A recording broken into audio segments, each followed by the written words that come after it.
Queridos irmãs e irmãos, essa segunda parte nós vamos fazer uma reflexão daquilo que nossa irmã nos colocou.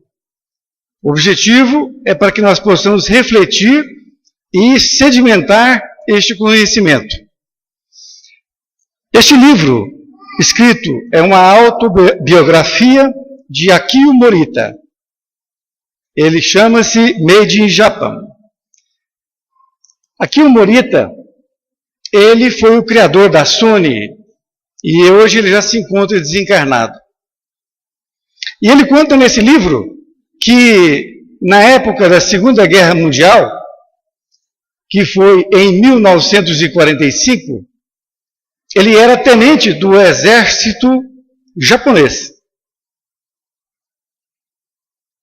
E ele marca, ou pelo menos me marcou muito profundamente uma passagem nesse livro, que foi quando os japoneses não queriam se render, mais precisamente o imperador, e ele então não quis se render aos Estados Unidos, que era o líder dos aliados, e por isto os Estados Unidos jogou então 2 bombas em Hiroshima e Nagasaki. Desta forma, acabou-se a guerra. E ele conta então que houve, com esse desastre, uma coisa muito interessante, porque o imperador Akihito, ele era considerado um semideus. Ele não era visto pelo povo, ele não saía às ruas, nem em seu próprio palácio. E Akihito, o imperador então, saiu em seu palácio e pediu perdão ao povo japonês. Ele puxou para si toda a responsabilidade a respeito daquele desastre que ocorreu. E prometeu 2 coisas, pedindo àqueles senhores mais abastados que mandassem seus filhos para estudarem na Europa e que depois voltassem para reconstruir o país. Porque o país acabou profundamente, completamente. E daí, ele prometeu 2 coisas aos seus conterrâneos, que foi saúde e educação. A saúde, todos sabemos que é imprescindível. E a educação foi o que nos disse nossa amiga Inês. Ela levanta o homem. E foi por isto que em 1945, um conjunto de ilhas que não tem matéria-prima nenhuma saiu das cinzas e se tornou novamente a segunda potência do mundo. Através do esforço, através da educação. E quando falamos em educação, não nos restringimos somente à educação da escola, educação como um todo. Porque somente a educação da escola não é suficiente. Este outro segundo livro, vocês podem estar perguntando, mas não é livro espírita. Não, não é. Mas, este livro, ele contém um conteúdo, desculpe a redundância, que é um conteúdo de ética e moral. Grande, enorme. Ele contém religiosidade. Ele não fala em religião. Mas através dele, nós aprendemos religiosidade de uma outra forma. E eu não encontrei uma coisa sequer nele que fosse contradizer o que diz o Espiritismo. Nele, eu escolhi um pequeno tema, que é o tempo, para que nós pudéssemos aqui estudar. O tempo, nós temos 24 horas. 24 horas. O que fazemos com 24 horas? Parece muito, mas não é. Porque não sobra tempo para fazermos tudo o que precisamos fazer, ou pelo menos que gostaríamos de fazer. Por que não sobra tempo? Eis a pergunta. Este livro, ele é direcionado a todos indistintamente. Eu foquei somente o lado religioso, nosso, que nos interessa. Mas ele é um livro que foi vendido milhões. Não sei quanto, mas foi vendido em inúmeros livros, porque ele foi traduzido em diversas línguas. E este livro, então, ele ensina o profissional a ser profissional, sem ser uma pessoa orgulhosa e sem ser uma pessoa que pensa somente em si. Eis aí a base do Espiritismo. E nós podemos, então, fazer o que ele nos colocou. Nós temos, então, 24 horas. Dentro dessas 24 horas, nós vamos distribuir em 4 setores. 4 setores. Ele dividiu em 4 setores esse tempo que nós gastamos. E essas atividades que consomem esse nosso tempo, elas podem ser urgentes ou não urgentes. Nós vamos ver a diferença. Ainda, ela pode ser classificada como importante e também não importante. Vamos colocar ali, então, agora, naqueles 4 quadrantes, aonde nós consumimos o nosso tempo. E que de forma consumimos?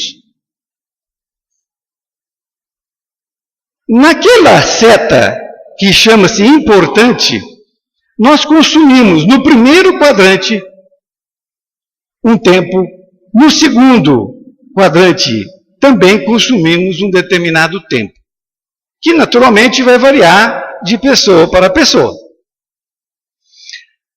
Ali existem alguns exemplos para que nós possamos comentar. Quando você perde um tempo, por exemplo, que é urgente, o que é uma atividade urgente? É uma atividade não prevista. Então você fica doente. Você não pode trabalhar. Você tem que cancelar a sua atividade, não é mesmo? Era uma coisa que pode ser previsível ou não. A doença, no caso, não é previsível. Poderíamos colocar ali também a morte, não é? Ou um atropelamento, coisas do gênero. Mas qualquer coisa que não era previsível, ou que você não previu. Então você tem que sair correndo para fazer essa coisa previsível. Nas coisas não urgentes, nós temos as leituras edificantes. Por quê? Porque a leitura edificante, ela é importante, mas não é urgente. Concordam comigo? Porque, voltando na doença, a doença é urgente e é importante, não é mesmo? Se você não for tratar de você ou de uma pessoa, morre. Agora, as leituras edificantes não são urgentes, mas elas são importantes. E a leitura não vai te fazer melhor um só dia. Nossa amiga nos colocou muito bem. É necessário o quê? Um hábito da leitura. Porque o conhecimento, ele é paulatino. Ele é uma escada que você vai seguindo. Então, a leitura edificante é fundamental nesse caso. Que ela seja ali um hábito que você cria. Para que você então se liberte. Para que você possa se comunicar melhor. Ela não disse isso? Para que ela possa ouvir e entender melhor. Como no caso do telegrama. Não é? Nós temos também que cuidar da saúde. Olha, se você não cuida da sua saúde, você vai ficar o quê? Doente, não é mesmo? Então, como que você cuida da saúde? Você cuida da saúde alimentando, não é? Coisas importantes, sadias, não é mesmo? Deixando de lado coisas que não prestam, né? Como bebida, cigarro e outras coisas mais. Desta forma você está o quê? Preservando a sua saúde.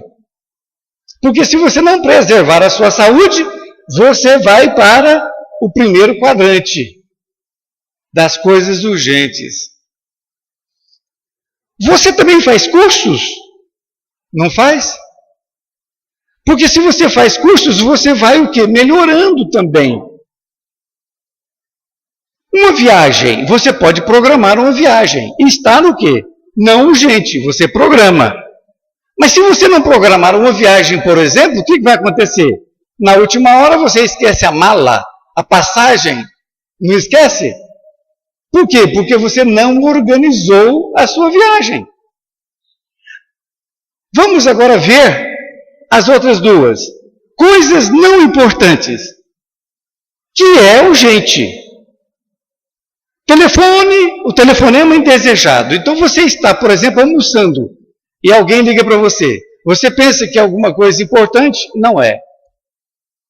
Então interrompeu o quê? Aquilo que era importante, que era seu almoço, por exemplo. E coisas que incomodam. Muitas vezes nós temos pequenas coisas que queremos resolver. Aquilo nos fica cutucando, é ou não é? Fica cutucando e você quer resolver. E você não resolve. E você perde o tempo ali. Por quê? Porque aquilo não é para ser resolvido agora. Você que está se sentindo ali desconfortável, querendo resolver, mas não é para resolver naquele momento. E aí você se liberta daquilo e o que acontece? Ela se resolve sozinho, não é? Quantas coisas se resolve sozinho? Então nós perdemos muito tempo com coisas que nos incomodam. Não são coisas importantes, são urgentes para você. E você passa ali em cima daquilo e perde tempo. Coisas não importantes e não urgentes. Olha, isso é o que nós podemos dizer de lixo. É o lixo que ela nos colocou, que nós temos que colocar lá no lixo, efetivamente. Não é? Porque não é urgente e também não é importante. É o quarto quadrante. Lazer sem proveito. Olha, se você tiver um lazer e não tiver proveito, então não é lazer, não é? Se você vai num bosque, você tem um lazer. Você está ali respirando um ar puro, não está? Agora, se você estiver assistindo um programa de TV que só fala em coisas que não presta, isto é lazer? Isto não é lazer. Isto é porcaria que você está colocando para si mesmo. E se você ouvir e ver esse programa cedo, aí é pior ainda, porque você estragou o dia, não é mesmo? Falar da vida alheia é uma grande perda de tempo.